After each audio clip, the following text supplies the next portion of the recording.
So hopefully everybody can see the slide deck now.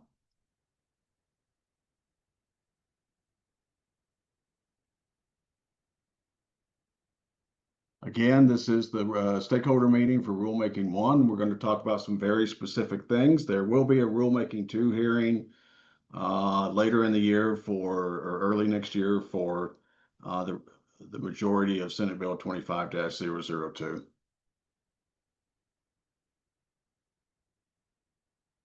Before we get deep into the slide deck, I do want to take just a moment and recognize that this is September 11th and is Patriot Day, Remembrance Day, however you guys want to remember it. But we are going to take a 15-second moment of silence to remember that day.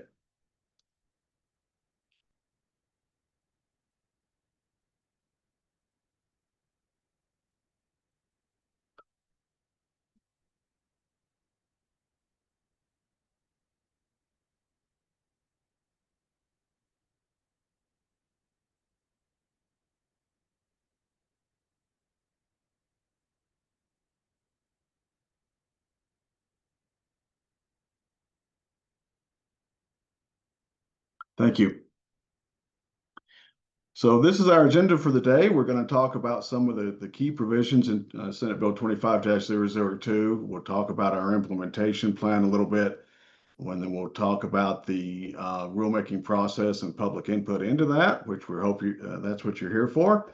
And we'll talk about Rulemaking 1 schedule and content, and then we'll go dive into the administrative rule changes that we are proposing through the Technical Advisory Committee to the State Housing Board. And then we'll pause for public comment on Rulemaking 1, and then we'll talk about Rulemaking 2, the preview for that, and the content that we will be covering in Rulemaking 2. And then we'll have kind of a summary where we'll share opportunities for public input. If you would like to make any comments along the way, please raise your hand or put your question in the chat, and we will try to catch that. And we do appreciate public input because this is a rulemaking for everybody, right? So just a little basis on why we're here. We firmly believe that factory-built structures support affordable housing because of the advantages to that process, right? We're able to streamline the manufacturing process. We're able to reduce construction costs and building times and take advantages of economies of scale, reducing waste and fewer weather-related delays. These cost savings can be passed on to residents, making quality housing more affordable. With that said, Senate Bill 25-002, which has been signed into law, has some very key provisions that we want everybody to be aware of. One is that it clarifies the responsible parties in the state with respect to the construction and installation of factory-built structures. And it clarifies that counties and municipalities may not exclude factory-built structures or impose more restrictive requirements. It also allows installers to be persons or businesses, and that's one of the key elements that we're going to be talking about today is that business entity for installers, and allows third parties to perform final plan reviews and the division to conduct audits. This also directs the Division of Housing through our Building Codes and Standards program to work on the implementation of local government inspection requirements and registration, responsibility and accounting requirements of all parties, including general contractors. And the key part of this bill is the development of regional building codes.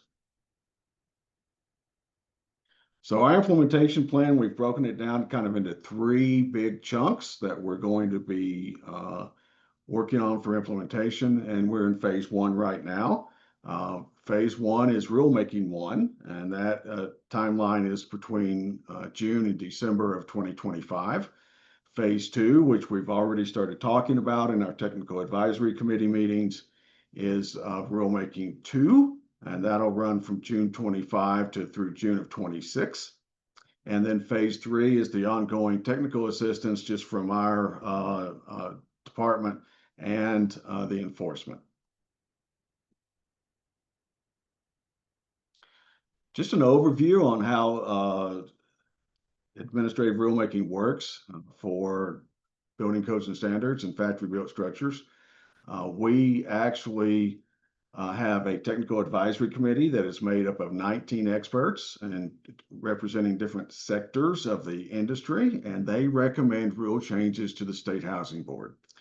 That State Housing Board is an 8-member board, and they host the public rulemaking hearing and reviews and adopts the rules. We are, as you know, or as you may not know, the administrative rules are the guidance that the state puts out in addition to the statutory changes that were and the statutory requirements that we are guided by. So that Technical Advisory Committee, or that TAC, recommends those, like I said, proposed administrative rules. Interested parties are welcome to provide written or verbal testimony for consideration. Our administrative rules are 8 CCR 1302-14. Those are also available on our website and available on the TAC website and available on the Secretary of State's website. The proposed rule changes will be published in the Colorado Register for public consideration in advance of the public hearing. So just to clarify, we are at a general stakeholder meeting before the actual publication of the rules and the notice of the hearing. And I'll go over that schedule in a little more detail for you. Here's that Rulemaking 1 schedule that we're talking about today. Today's September 11th. This is the public meeting on Rulemaking 1. On September 17th, we will have the final another TAC meeting. The Technical Advisory Committee meeting will be reviewing any comments and consideration that comes out of this meeting. And then September 30th, we will file the notice of final proposed rules for rulemaking to the to be published in the Colorado Register. And then November 4th will be our public rulemaking hearing and adoption by the State Housing Board. And then December 10th, those adopted rules will be published in the Colorado Register again as final rules. And December 30th, those final permanent rules go into effect. So what's in Rulemaking 1? Rulemaking 1, we're going to update a couple definitions on certified and installer, and to include business entities, which was part of 25-002. We will also talk a little bit about a proposed change on installers who can't complete their installations. We'll talk about that business entity installer registration and what is required for that. We'll clarify the expiration of insurance, financial surety, and registration dates. We'll talk about single exits in certain multifamily structures, which was a separate bill that wasn't part of 25-002, but it does impact factory built structures. So we want to make sure we incorporate the changes that it is recommending. And then we'll talk about installer certifications for Class IBC, the multifamily structures. And we'll talk about business entities that have qualified certified installers. With that said, I'll pause to see if there's any questions right now before I jump into the red line version of the administrative rules that we're going to be going into in detail. Any questions or comments at this point in time?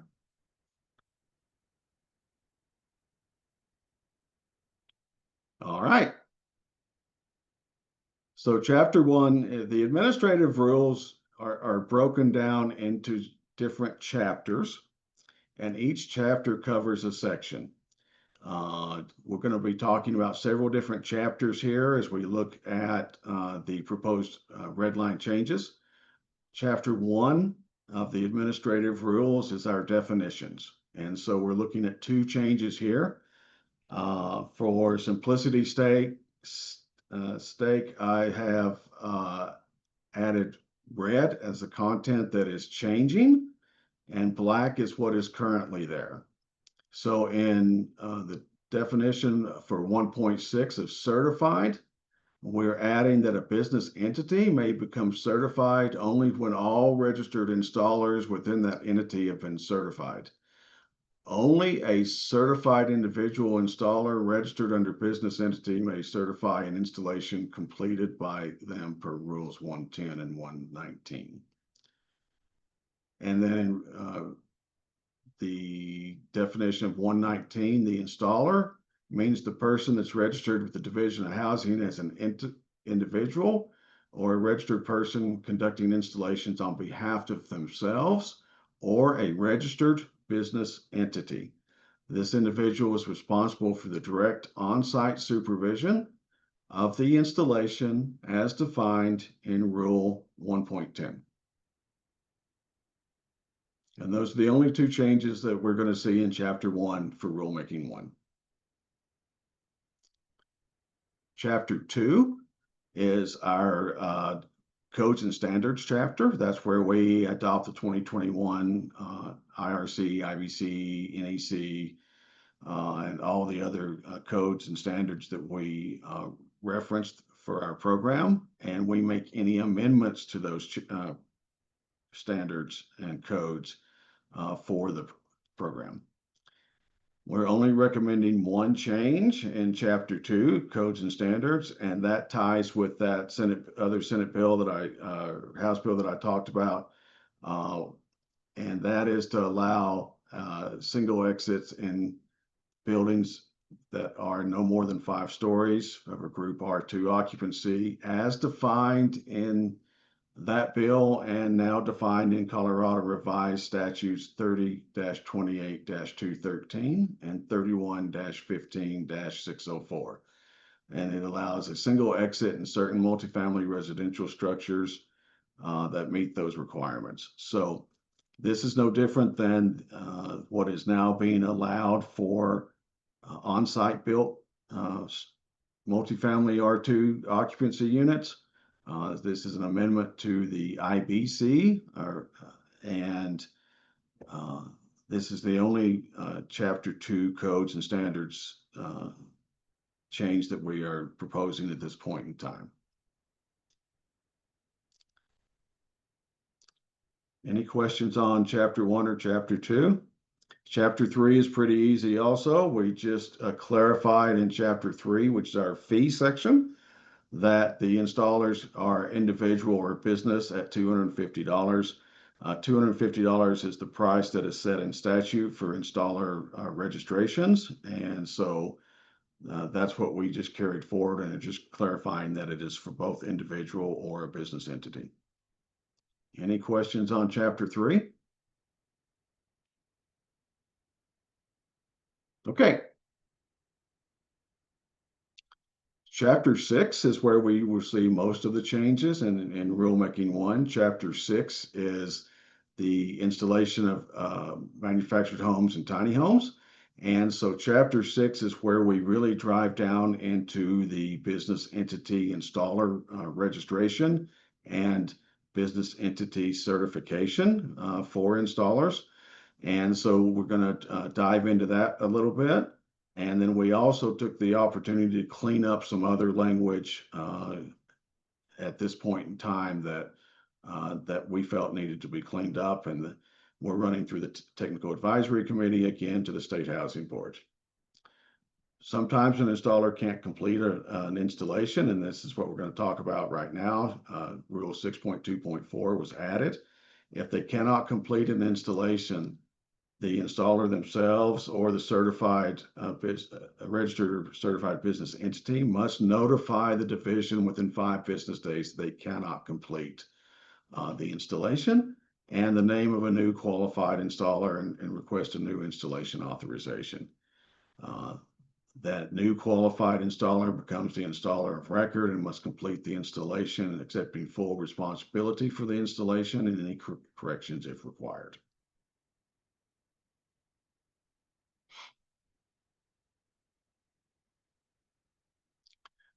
All right. The Chapter 6 continues as we look at 6.10. A business entity may register their business to conduct installations for manufactured and tiny homes. 610.2.1 talks about the business registering qualified employees conducting installations as defined by our statute and are charged with doing the direct on-site supervision as defined in Rule 110. They must submit an application with the applicable information in Rule 611 for each qualified individual installer and an affidavit from the business owner that the individual registering is a current employee of the business. And then in 610.2.2, the letter of credit, surety bond, or certificate of deposit and liability insurance must include the business name for the individual registering. Any questions on that?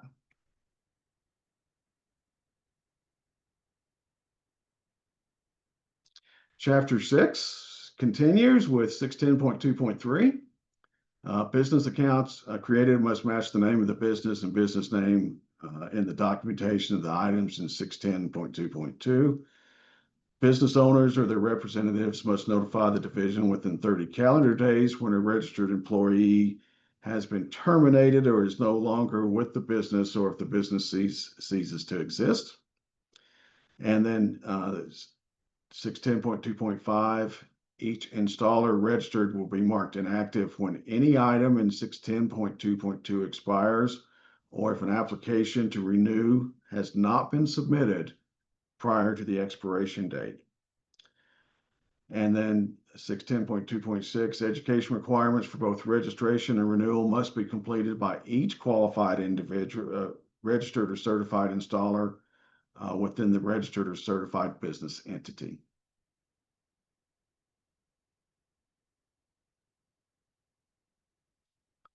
And then 610.3 continues with the installation shall not occur after the expiration of the following: letter of credit, surety bond, certificate deposit, liability insurance, or DOH registration. So any of those that once any of those instruments expires, installation must cease until the renewal is processed. Installations by the registered installer may continue only if a completed renewal application has been submitted to the division prior to the expiration and the updated letter of credit is current during the time of application, review, and approval. We did not want to be the long pole in an installation. Once you have a completed application to us and everything else is still current, you can continue with your installations. It's recommended. Now, this 10.3.2 also addresses some of that concern. Please note that this is a recommendation and not a requirement that the applicant have the letter of credit, surety bond, or certificate of deposit and liability insurance expire on the same date as their registration to limit confusion on the correct expiration date.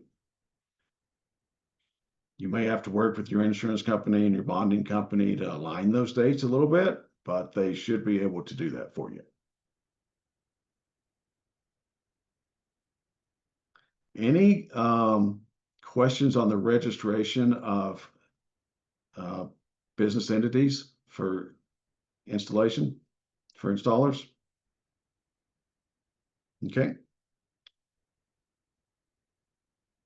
So as we were looking also at the requirements for certification, installer certification, we took the opportunity to make a change to IBC multifamily structures. And the red line here is that they must submit evidence of installing a total of 15 multifamily dwelling units, but no less than 2 multifamily buildings to the division approved installation requirements of multifamily structures to be completed within an 18-month period.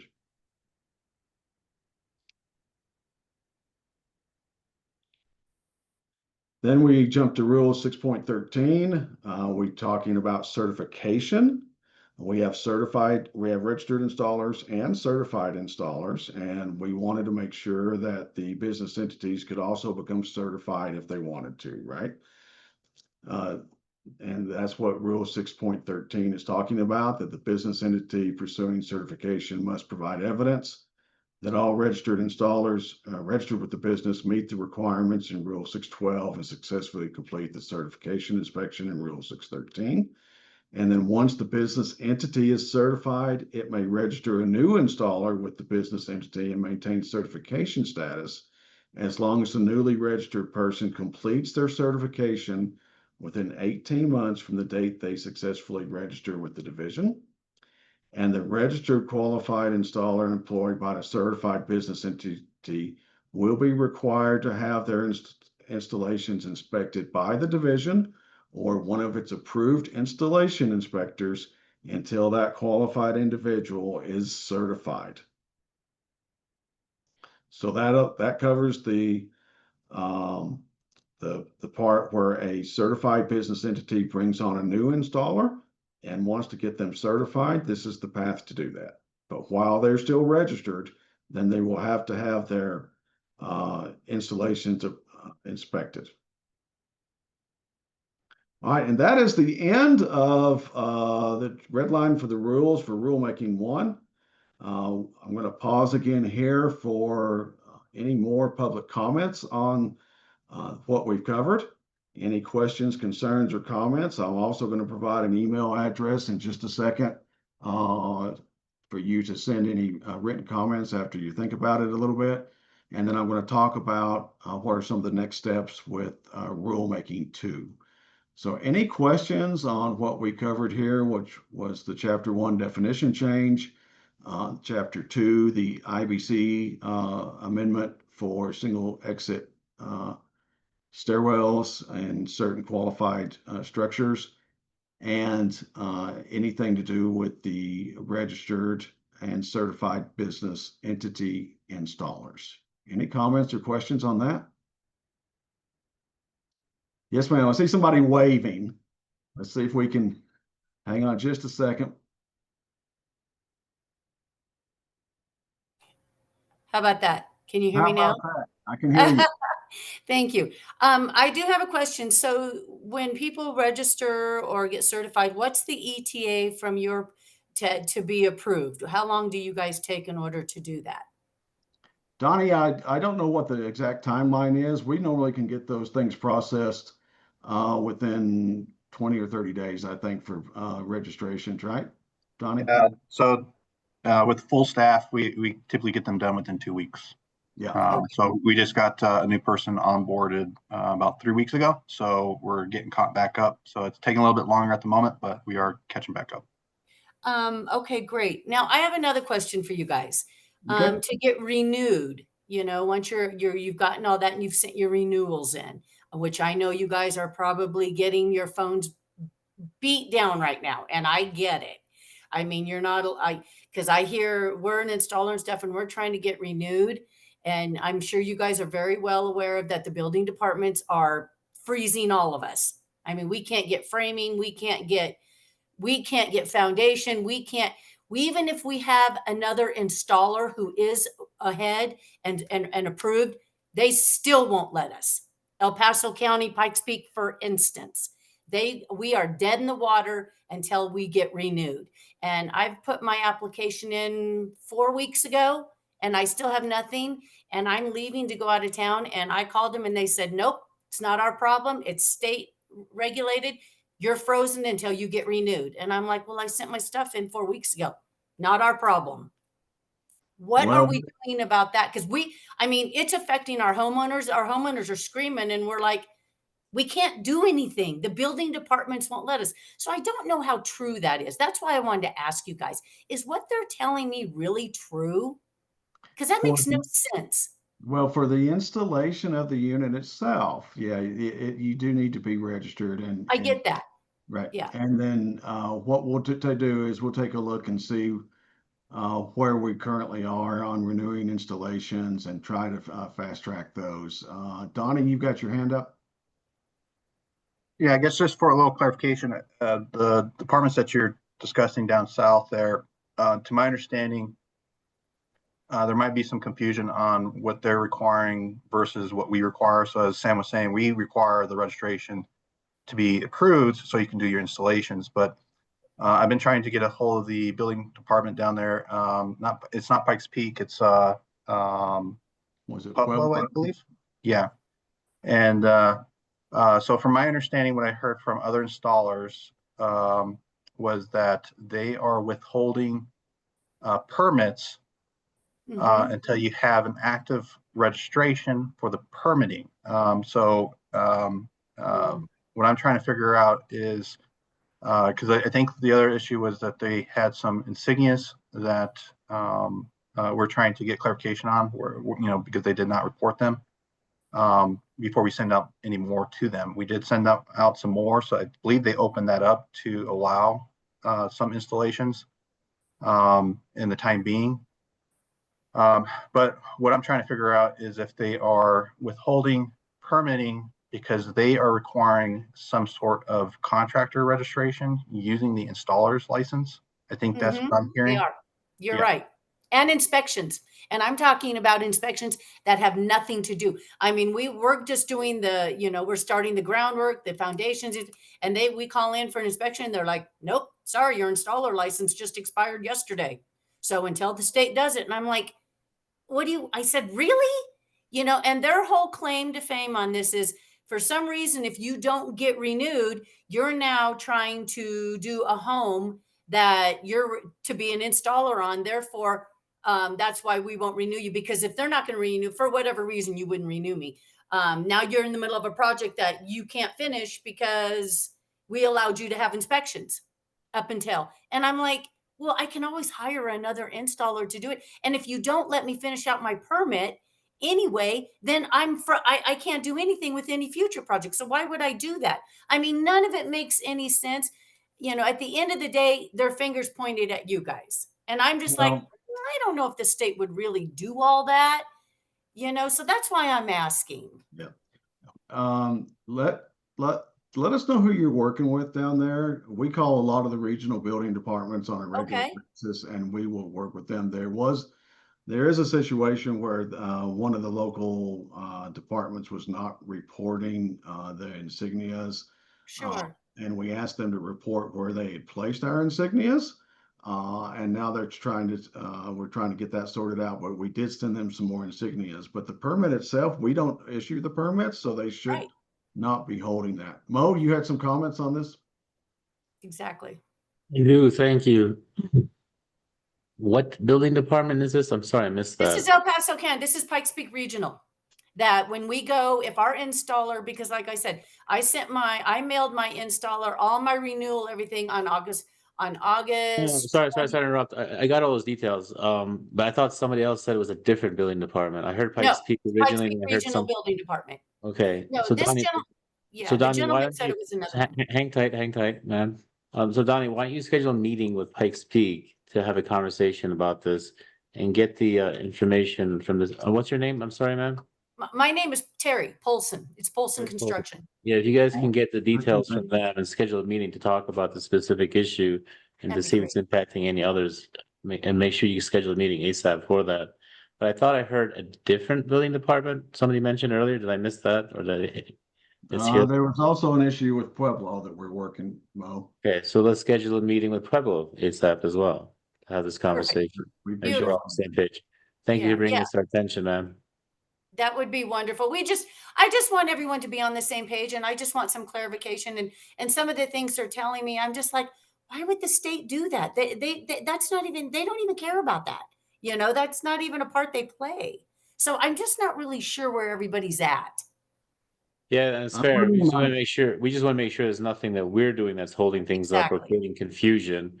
And if Sure. there's something on their end that's creating a bottleneck, it'd be helpful for us to understand what it is to see if we can help Okay. uncork it, if you will. Yeah, and then your renewal process, how are you? I understand you guys are behind on it, but is there any way you can tell me how far behind? Because I've emailed, I've left messages, and I just can't get anybody to call me back or email me back. Ms. Polson, I just put my phone number and email in the chat, so you should Oh, be able to beautiful. see that. You can always get in touch with me and we'll Thank you. track that down for you, I okay? appreciate that. Thank you Yes, so ma'am. much. Not a problem. Anybody else have any comments on the rulemaking or renewals? Please use my email and phone number freely. Share it with wonderful. others if you want to. We appreciate that. Not a problem. Did I hear correctly for installers that have had their registration lapse that in those cases, if their application renewal has been sent in, we'll just send them to you guys to talk and to enable the construction to continue on the installation. Stephen, I'm not sure I quite heard all that. Can you repeat that, please? Sure. We've got several sites that we're excited to get moving on, and if in the case that our installers registration may have lapsed and they're waiting on it to be renewed, and in that case, and if the local is holding up the construction and installation from keeping ongoing, we should have them just direct them to you guys to talk about that. Make Yeah, sure. just reach out to us and we'll, like I said, we're trying to get caught up on the renewals. We have another person that started 2 weeks ago, so we're fully staffed now. It's just in a kind of a catch-up mode, and we will try to get those renewals processed ASAP. Perfect.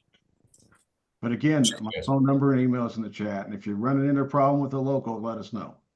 Okay? Thank you. All right.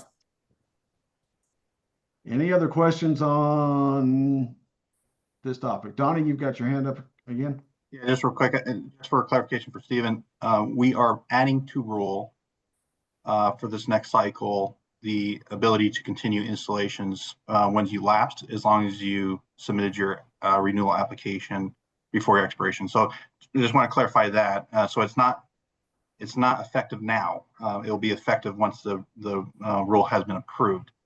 And then, but yeah, as Sam said, if you're running into any issues with locals about permitting, certainly call us and we'll have that conversation with them. We can't require them to issue a permit.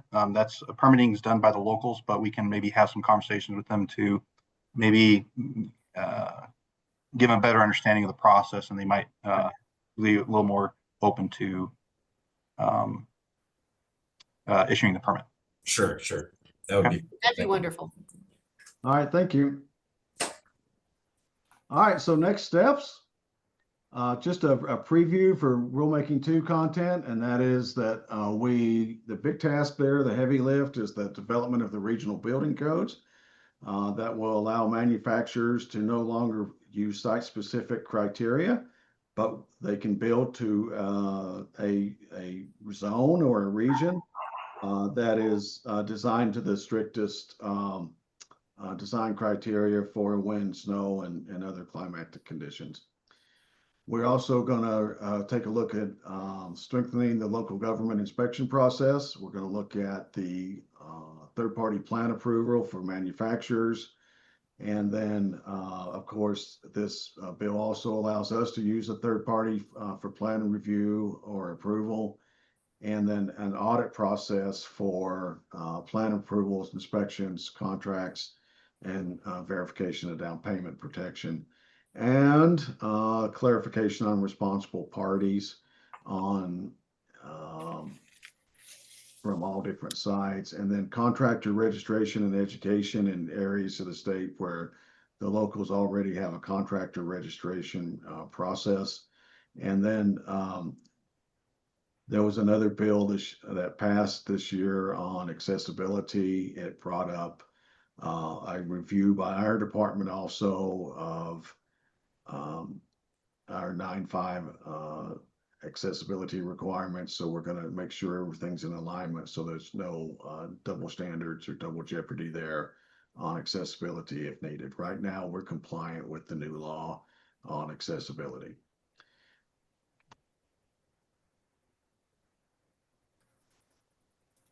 Like I said, the big heavy lift is the regional building codes. You know, as most folks here know, Colorado has about 320 jurisdictions.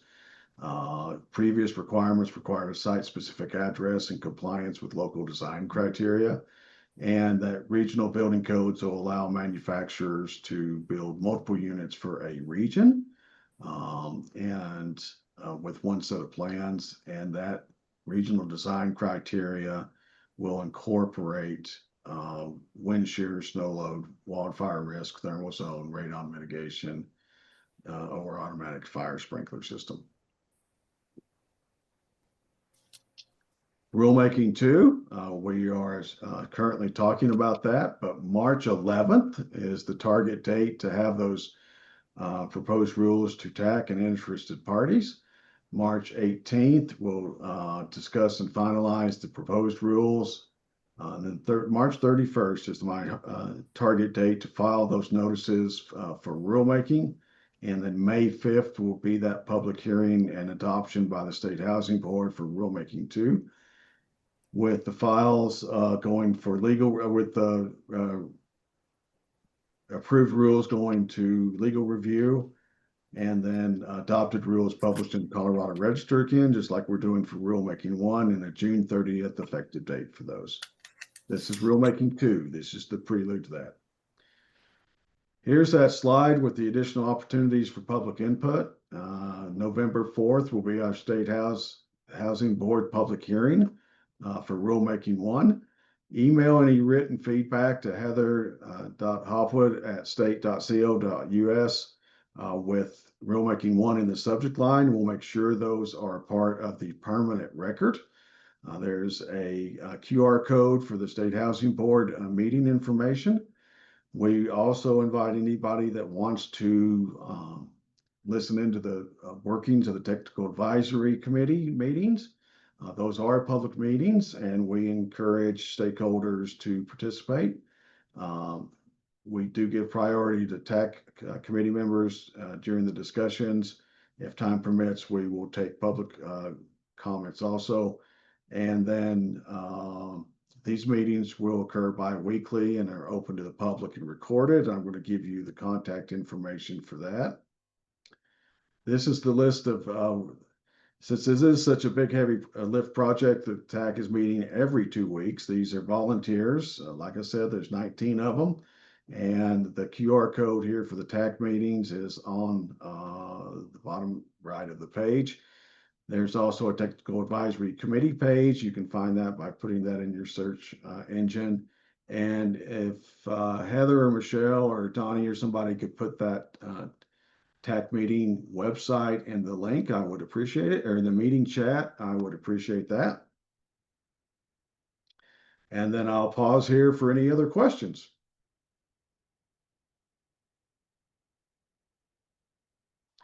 Is there a map or directory tool showing the 320 building jurisdictions and AHJ contact info? Right now, we don't have that, but we think that they're as part of our review of the design criteria for all the different jurisdictions, we are going to take a look at if we can do something a little better than we have done in the past, but right now there is not. Building departments change personnel pretty quickly, faster than county managers. And so it's tough to keep a good contact info. A lot of them we have some info on, but we recommend just going to the local jurisdictions that have building departments. For areas that state that do not have a building department, for factory built structures, we act as the local building department, and we will make sure they are built to the right design criteria. Good question, though. Any other questions or comments on Rulemaking 1 or what we're planning to do for Rulemaking 2? All right, with that, I am going to stop the recording. Thank you all for your time and participation. I am also going to stop the share.